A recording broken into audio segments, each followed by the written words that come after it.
A full year of competitive play in the HGC, and it all comes down to this. We're here the final day of BlizzCon at the Anaheim Convention Center. You guys feeling all right out there? Fantastic. Well, the story continues. It's Korea versus Europe, the most dominant team in HGC history, MVP Black versus the current reigning world champions. Who's gonna take it all? That is the story of right now. Let's head over to our desk with Kylaris and the analysts to get this kicked off right. Thank you very much, Kevin. That's right.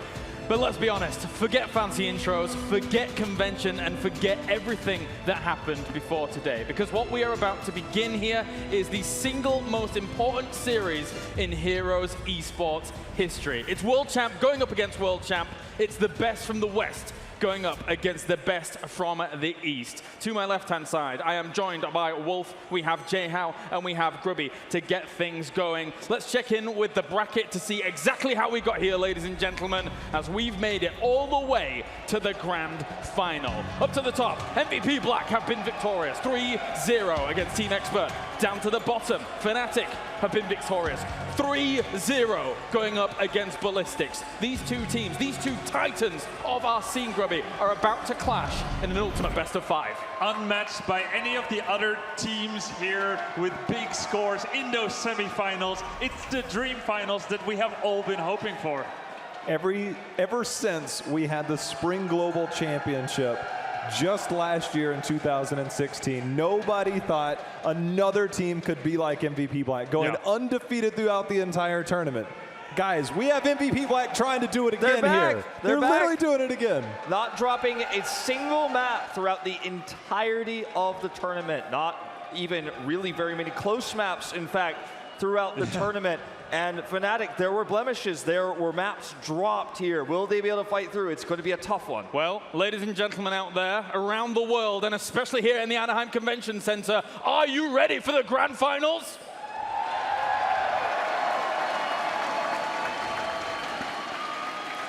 Absolutely packed here in Anaheim. The Heroes universe out there is out in full force. It's a sight to behold here as these two mammoths of the scene, Fnatic, a world champion, MVP Black, a world champion, having had their stumbling block throughout this year, but then incorporating back into the fold people like Rich, people that we consider to be the best players in the world, come back, get to this stage, and make it to the finals, Wolf. They had an opportunity in the mid-season brawl, both Korean teams, L5 and MVP Black. Of course, L5 now known in this tournament as Ballistics. But not their final form yet. And the question is, has Fnatic caught them at a time so far? But anyway, I guess we're going to take a look at this highlight clip. We're going to mute it really quick. But I was just going to say, looking back here, MVP Black has had so many moments. They have taken win after win. So losing in the group stage when the outcome of the game doesn't. All right, welcome back, guys. That planned. All planned. All planned. All planned. We're going to have so much laughs if we do it that way. We're sabotaging our career. What were you saying, Wolf? Go so on. anyways, Grab me from the past. We saw the Korean teams have an opportunity at the mid-season brawl. Everyone pointed to Fnatic saying Fnatic has defeated Korea, right? They said it was all Fnatic. But it really wasn't. It was Dignitas who defeated Korea and Fnatic who defeated Dignitas. And now Fnatic gets to prove themselves again, arguably for the first chance they've had since their defeat against Ballistics in the grand finals. They beat Black last year. Can they do it again? That, for me, is what this entire finals is all about. You've got to solidify yourself. We heard Breeze in that documentary saying that this is BlizzCon. It's going to prove who the best is. And coming into this, the top two teams you would say would be MVP Black and Fnatic. And as you said, these monsters here are meeting in the finals. The crowd is absolutely going bonkers out here. So I'm excited for this right now. All right, gentlemen, we're almost ready to get into this best of 5, the grand finals. Who's going to walk away with $500? It's MVP Black going up against Fnatic.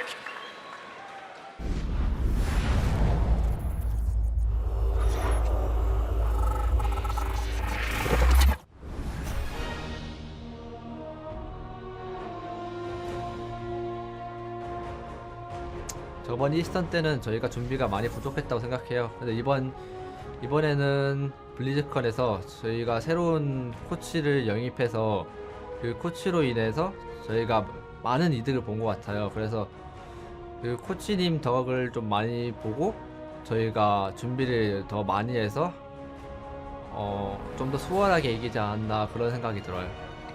저희가 아직 안 보여준 게 많아서 여러모로 많은 걸 준비해놨어요. 결승 무대에서 제가 올라갈 수 있을지는 모르겠지만 올라가가지고 만약에 한국 1위인 저희와 유럽 1위인 푸나틱을 만나면은 정말 재밌는 무대가 될 것 같고 제 느낌상 푸나틱을 만나면은 저희가 질 것 같지는 않아요. 푸나틱은 저희가 미드 시즌에서 한번 이겨봤었어요, 2대0으로. 그래서 이번에도 큰 문제는 없다고 생각하는데 결승 1위이기 때문에 저희가 약간 긴장될 수도 있을 것 같아서 그것만 조심하면은 결승에서도 푸나틱 상대는 크게 큰 문제는 없을 것 같아요. 이번 블리즈컨은 처음 왔는데 사실 처음 와봤기에 오기 전에 다른 팀원들의 좀 놀림감이 됐는데 미국에 처음 왔다고. 이번에 블리즈컨에서 제가 이번에 우승컵을 들어올리면 이제 역으로 제가 그 선수들을 좀 놀릴 수 있지 않을까 하고 무조건 우승컵을 들어올려야 할 것 같아요.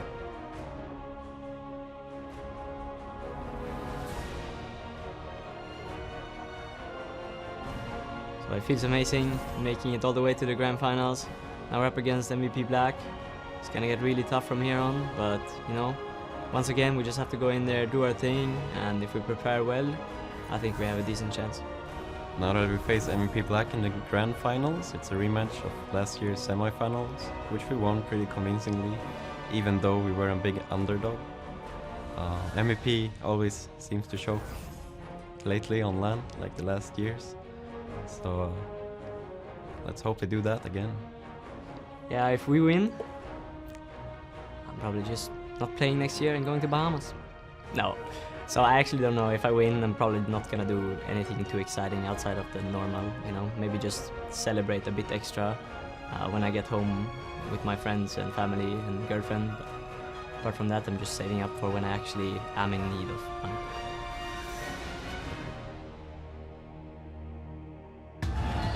Ladies and gentlemen, it is time. These teams are here to give their best. Let's show them ours. Now, in the red corner, it is Korea's MVP Black!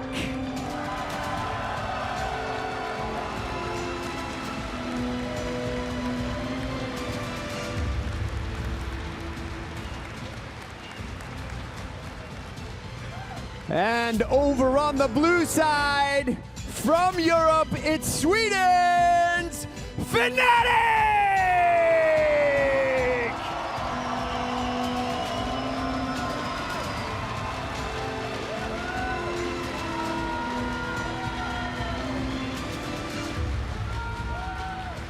Captains, please, center stage.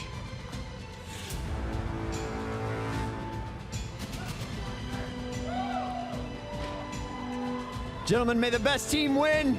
Kalaris, please, take it away.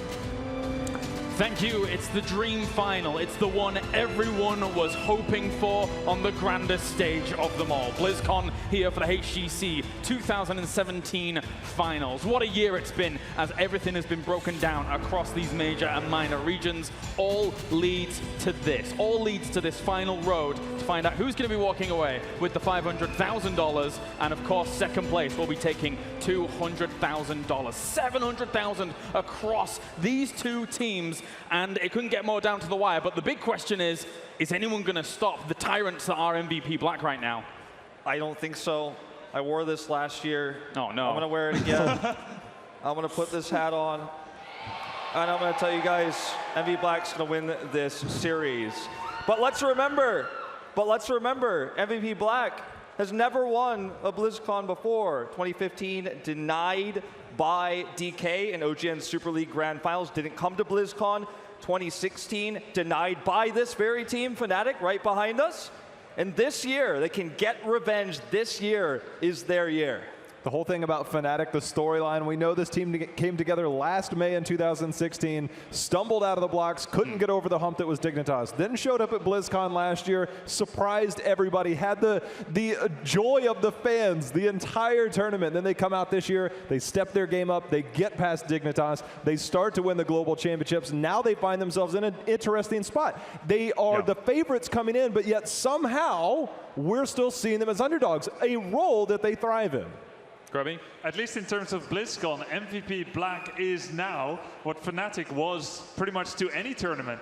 Fnatic struggled to win tournaments always behind Dignitas, and now they banish that. Western Clash 2, mid-season brawl, 2 consecutive victories, and now we will see whether it will be Fnatic that goes on a really long winning spree as MVP Black had in the past, or if MVP Black will finally banish their demons. If there was ever a time to cheer, it's right now for one of these two teams in the grand final. Let's check in with the cheer progress bar as well. Out in the HGC universe, you can hear them in the crowd. We want to hear you back at home. Cheer for one of these teams, be it MVP Black or Fnatic, going into this final best of 5. This is deafening. Whoa! Everybody in Anaheim is out in full force.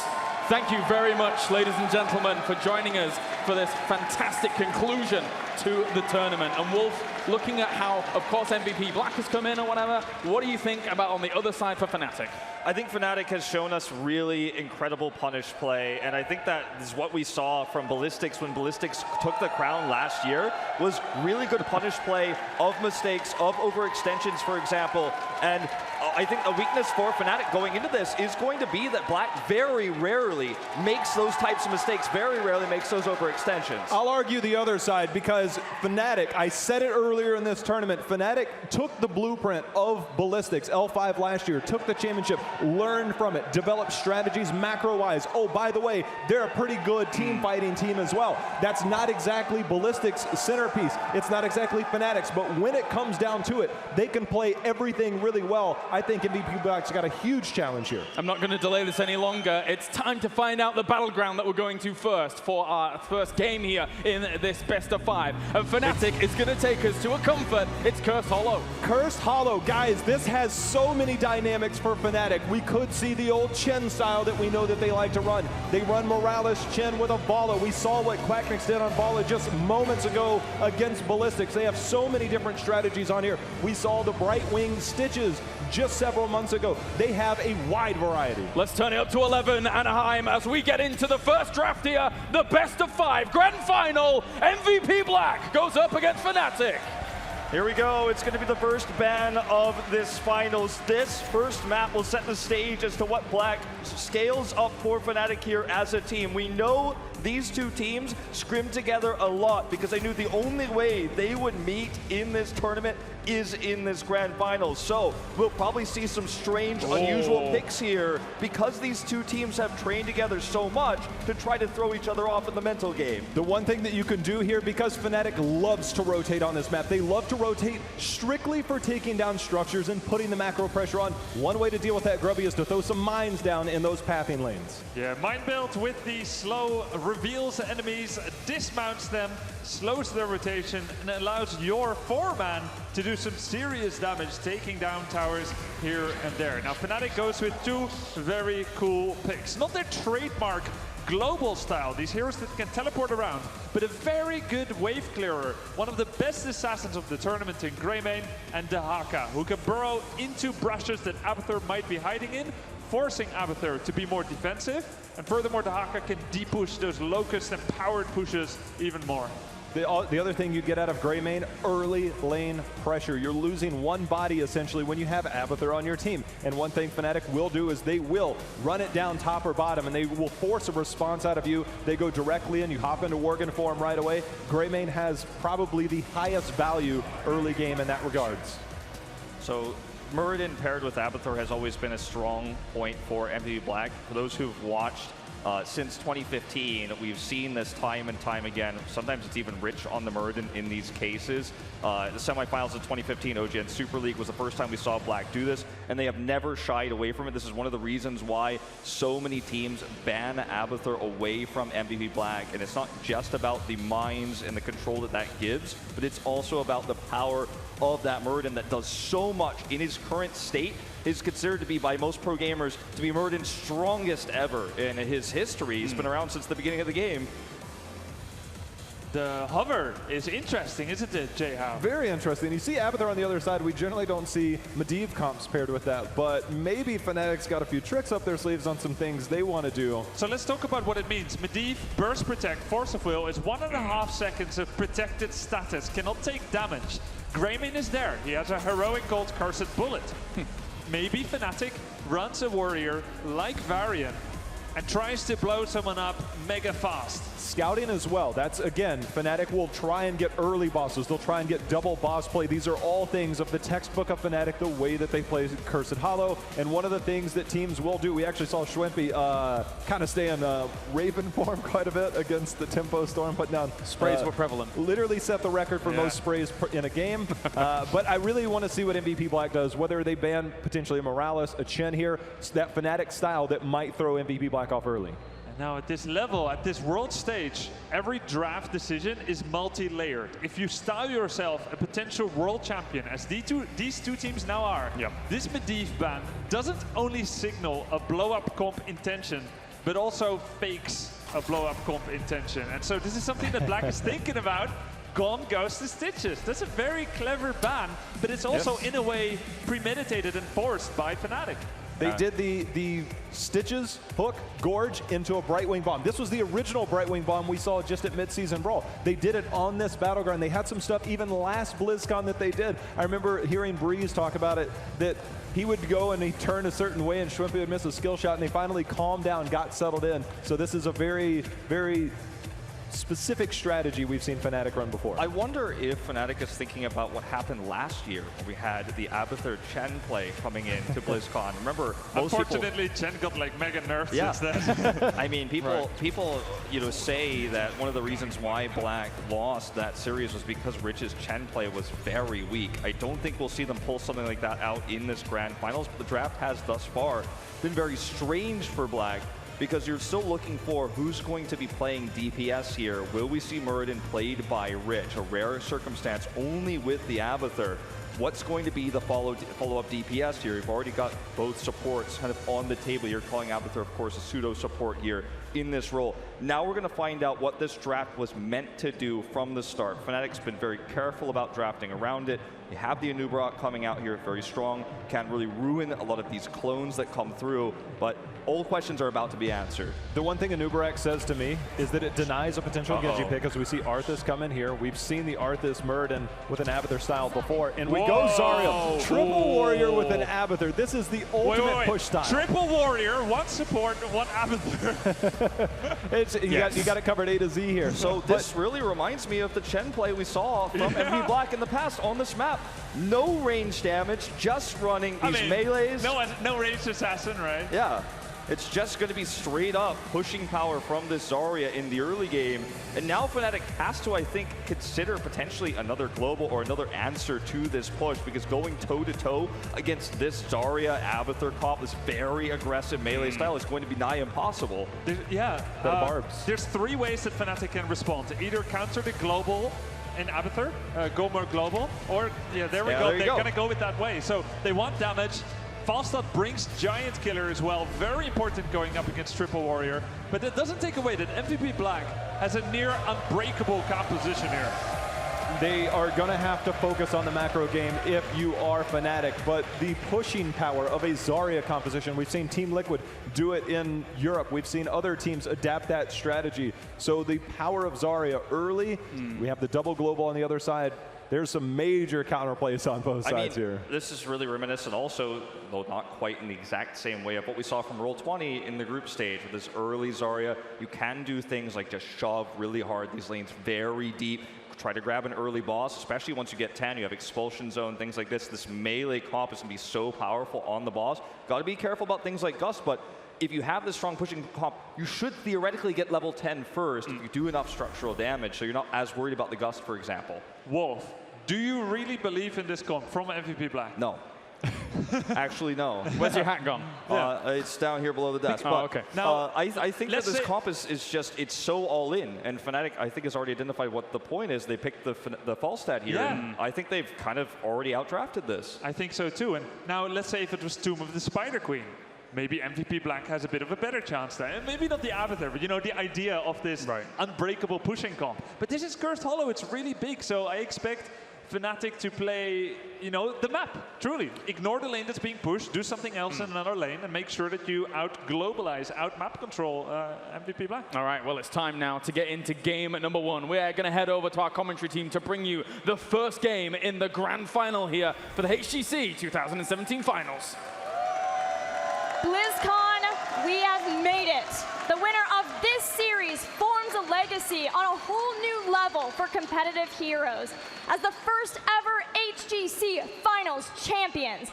Dreadnought, it has been such a journey to get to this point. Everything that everyone has been working for over the past year accumulates down to this one very moment. Not just us, but these players have committed themselves for so very long, and now it is time for them to prove to earn what they have, you know, worked themselves for. A rematch of one of the most beloved, most hyped series of all time for Heroes of the Storm. When Fnatic came in and they upset MVP Black, keeping them from going to the grand finals last year. It was, I mean, an upset of the century. Everyone was so very concerned what was happening with the Korean scene, but all of a sudden Europe is coming out of nowhere and dominating. You heard Wolf referring to it before. It feels like MVP Black has constantly struggled to get what they feel like is theirs, and this is going to be the moment where they have to prove it. If it truly is, now's the time to show up. Well, the game is ready, the players are ready, so let's get into it. As I ask, BlizzCon, are you ready? This is it. This is the moment. It's the HGC Grand Finals. It all comes down to this. And in the blue is going to be your defending champions. You have Breeze on the Anubarak, Quacknix playing that Falstad. Schwimpy's going to be on the gray main, Dahaka played by Wubby, and Smexy is on Fnatic. Or excuse me, Karzim. Let's hear it for Fnatic!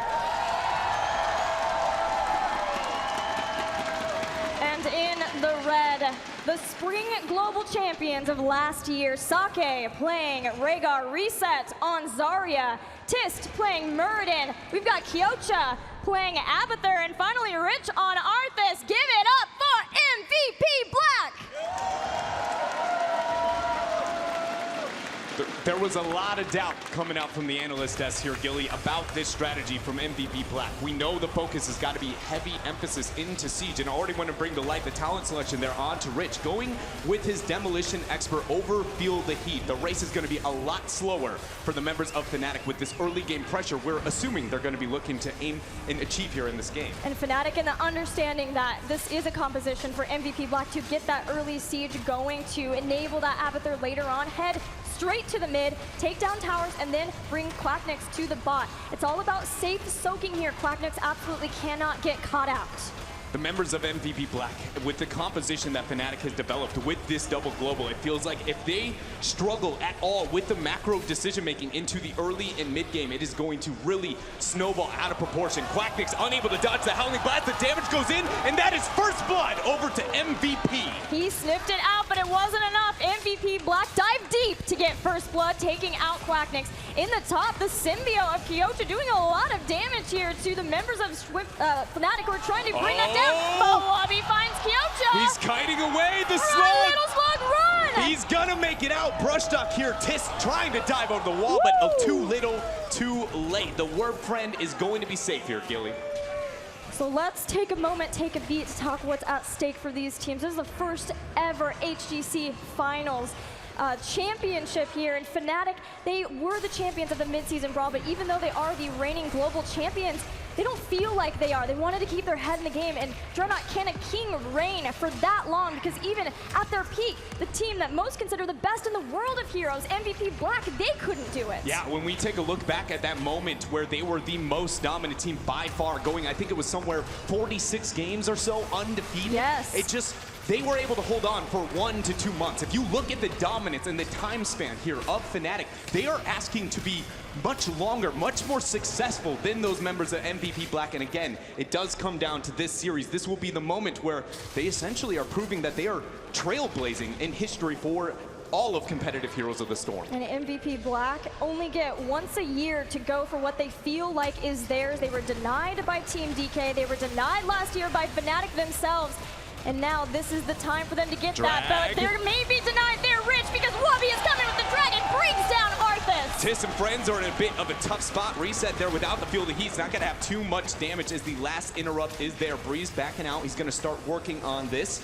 So the tribute #1 here is going over to Fnatic, but understandably so. We have to keep in mind that their composition is into an Abathur comp. MVP Black wants to look for team fights post-10. They're going to be playing passive in team fights, but not when it comes to that siege and that structure damage. Yeah, ideally they have people who can try to stall out, but it's not the best since it is so melee heavy. It's someone like Tist, you can go forward with the Abathur symbiote and allow him to get the delays. It's someone like the Zarya that we have, throwing out the grenade after grenade so that they can delay and allow Abathur to soak. But if they don't go in for an engagement, Fnatic have those double globals of their own to be able to keep the soak going. That's why we see that slight experience advantage for Fnatic. And you know, the Anubarak pick here on the side of Fnatic is a bit of a, you know, rare one in this tournament. I believe it's only the 3rd or 2nd Anubarak we've had in all of the HGC finals. And we saw Locust Swarm coming out. And into an Arthas specifically, if we do see Army of the Dead selected, those two are a nice soft counter in favor of the Anubarak. So I feel like that clever pickup high into the draft for them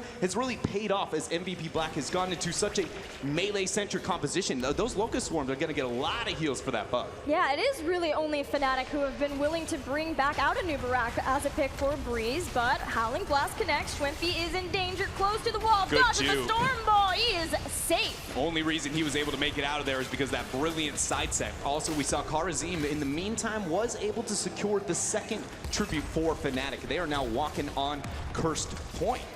So what do we see as the setup for Fnatic getting ready for that potential Cursed tribute? Lots of pushing where they can, maybe going and getting some mercenary camps. It looks like it's going to be in the top so that they can get the Giants and have those pushing.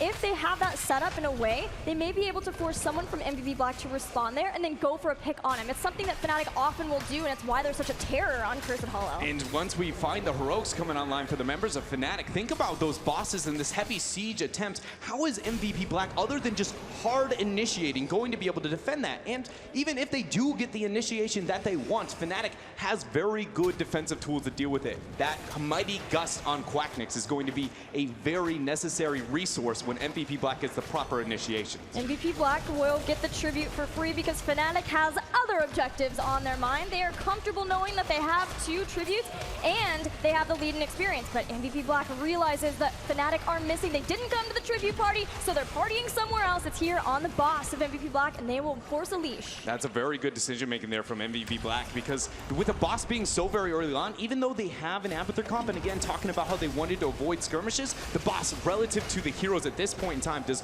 so much damage that even an Abathur composition can zone them off. And you know that Fnatic, I talked about the sieging defense on the side of MVP Black. Fnatic, when they get an objective like a boss, they're going to do far more damage than the members of MVP Black. 1 level lead for our mid-season Brawl champions. Wubby ever watchful in a lane, making sure that he's getting the soak for his team. We'll soon have heroic abilities available for Fnatic, and we'll see the true composition unfold for them. And I'm really looking to see what kind of heroic abilities we get from MVP Black, what kind of adaptations we get for those heroic abilities for them to make sure that they can do the damage necessary in team fights. Yeah, it's going to be a doozy here. I'm going to leave it up to MVP Black here. You know, they have made it here to the grand finals with such a dominant performance that at this point, I feel like I can't doubt them. They have got this thing under control. But heroics now are here for Fnatic as the 3rd possible tribute for them is going to spawn. It's very likely MVP Black will forfeit this over. It's just really how much damage, how much experience gets snowballed into Fnatic's favor during this curse. Yeah, there are pros and cons to this. The pro is obviously that MVP Black are working on soaking elsewhere, and they're going to have every single member at their disposal to be able to defend versus this early curse for Fnatic.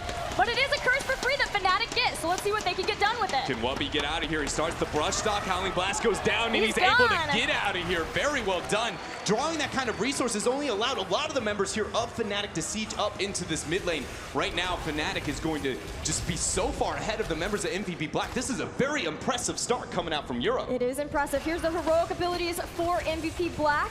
Maybe that's the turn of the tides for them. No Haymaker, nothing like that, still an Avatar. The question mark remains on Arthas though. Is it Dragon time? I don't think that's going to be the case, even more so considering that we have Cocoon selected for Fnatic.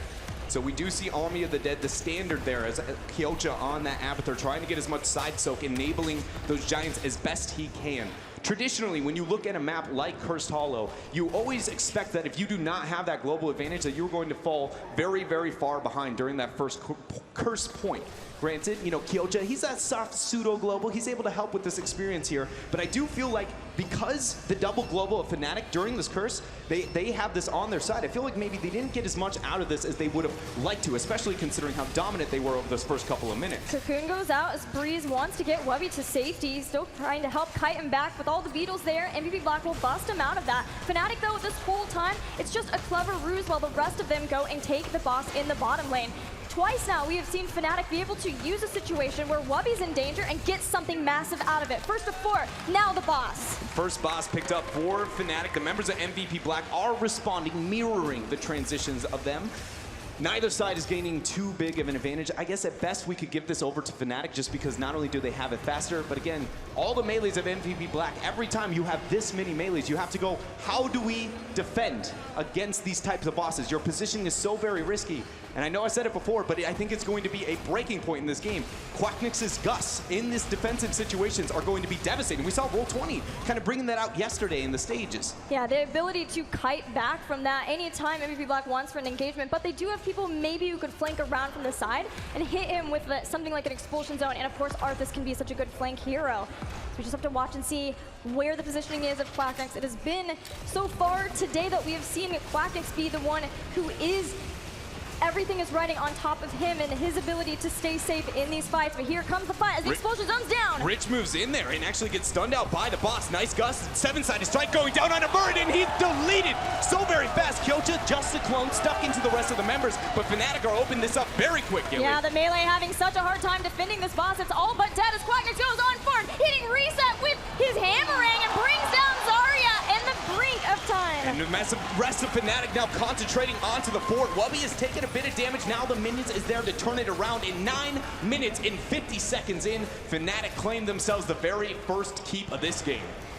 So now we're seeing maybe the difficulty of the change up in roles from MVP Black. Having Kyocha playing that Avatar, Sake has been playing a ton of support, but that ancestral healing just not quite connecting as Fnatic goes in and gets that Zarya kill. Absolutely crucial for for Fnatic that they've been able to bring down a keep so early on, 10 minutes into this game. They've got a 2-level advantage over MVP Black in game 1. And now because of the experience difference between these two teams, this tribute specifically is huge. If MVP Black struggles to secure this for themselves, it is very unlikely that they will be able to do anything on the map for a long while. Fnatic using those globals, using the 16 talent tier, will just bully them all over. This is a must-win, in my opinion, here for the members of MVP Black. Oh, there's the cleansing shield, so good. The expulsion zone splitting apart. Quacknix in danger, so much danger, goes down as he cuts MVP away. Rich is able to slow them down, drops a Howling Blast. Wubby getting the brush shock out. He will end up surviving here, but how many members of Fnatic can retreat? Stormbolt and Dwarf Toss down. The new Barak is going to burrow charge over the wall, but the Howling Blast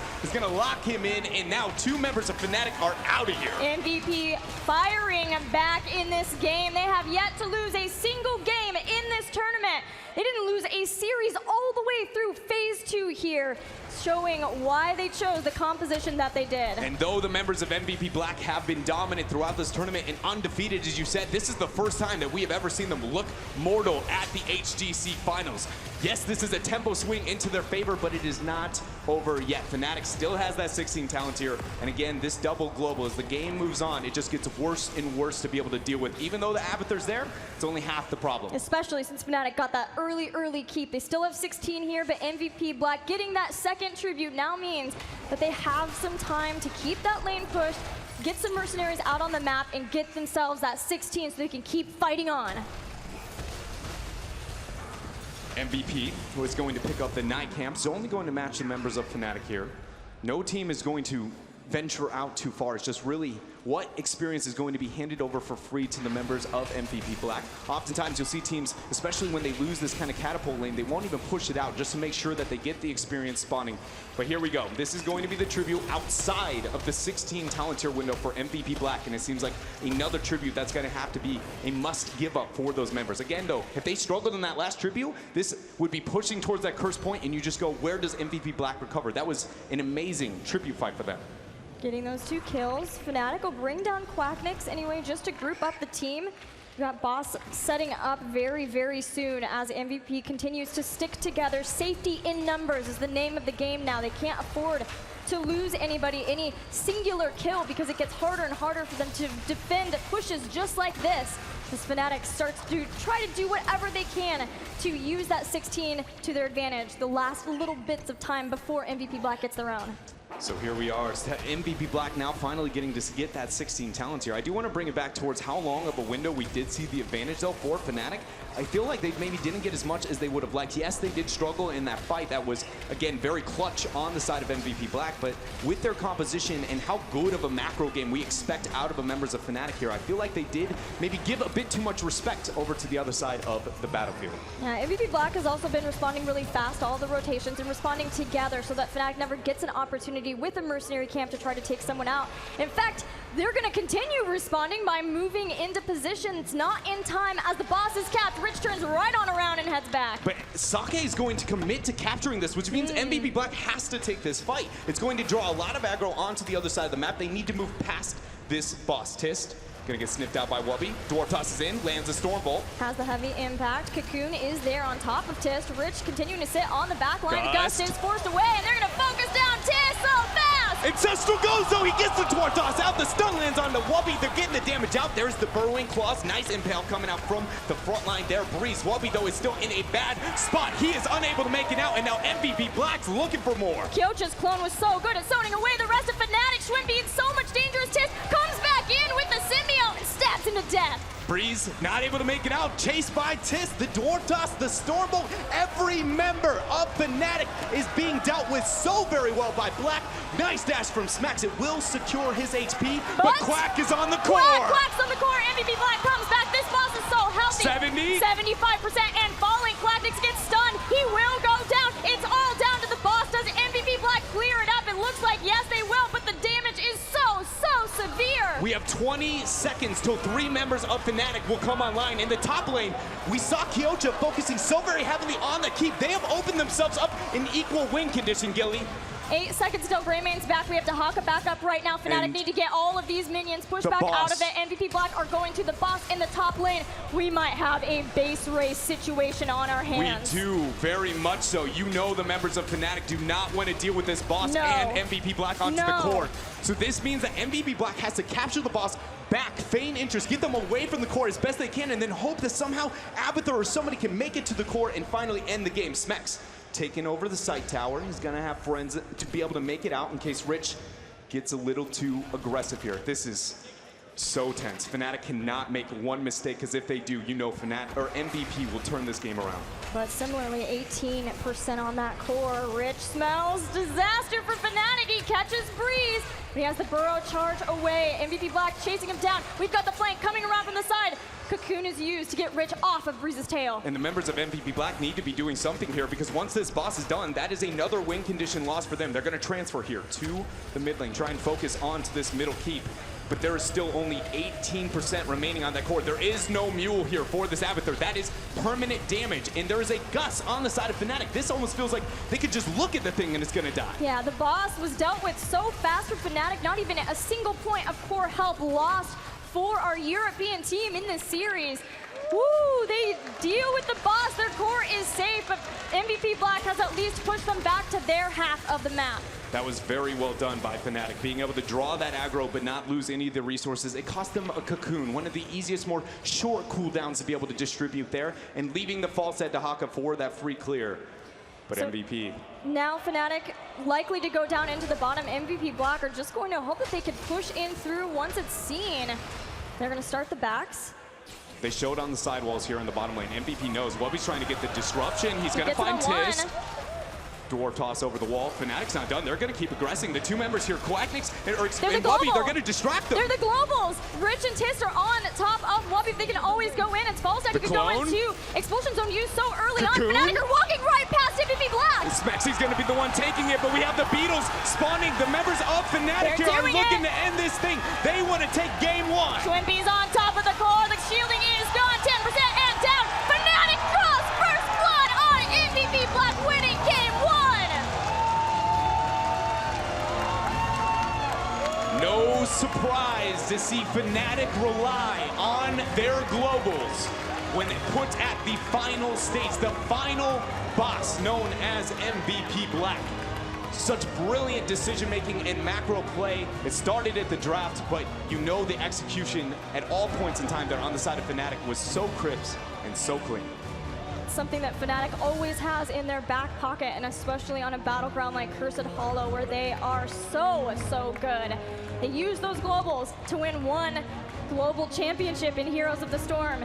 They might have just set themselves up to do it again here at the HGC Finals. But we also know that that cannot happen on every single map within our map pool. So you know what? I'm not going to keep us here any longer. I want to figure out where we're going for map number 2. Guys, what did you think about that last game?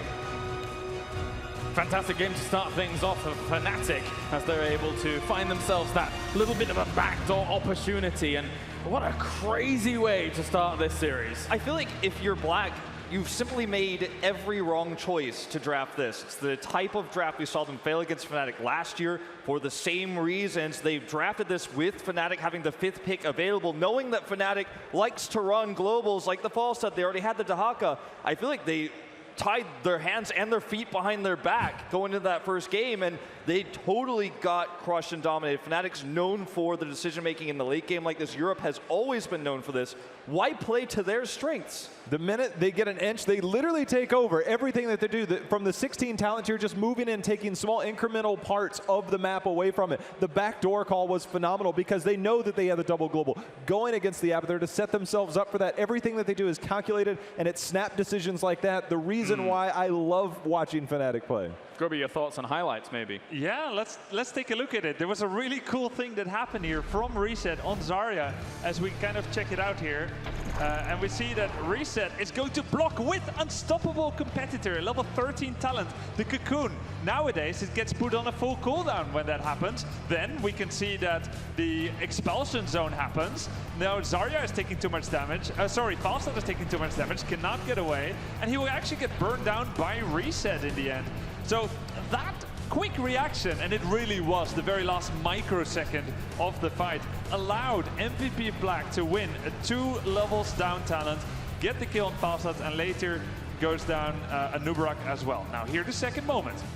I studied this fight over and over again. You see the Cocoon here on Muradin. Not the easiest target to burn down, but as we pause it for a second here, the setup is there. Every member of Fnatic is ready to burn that guy down. There's Cursed Bullet, there's 7-sided strike, so let's see what happens here. We're gonna play it real slow so we can see if any of the members of Fnatic are missing some crucial damage.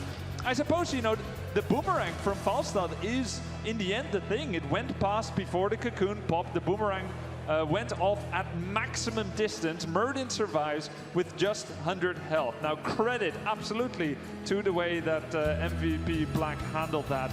Just a little bit of damage. Quacknix missed out maybe on like 400 or 500 damage in that engagement, but for the rest, everyone did what they could. So you're very close to a perfect amount of damage burst there by Fnatic. But the thing is, you know, as cool as that was, that blow-up attempt and how Muradin got away, in the end, that was a correct fight to take for Fnatic. Almost no matter what happens, because the boss was pushing.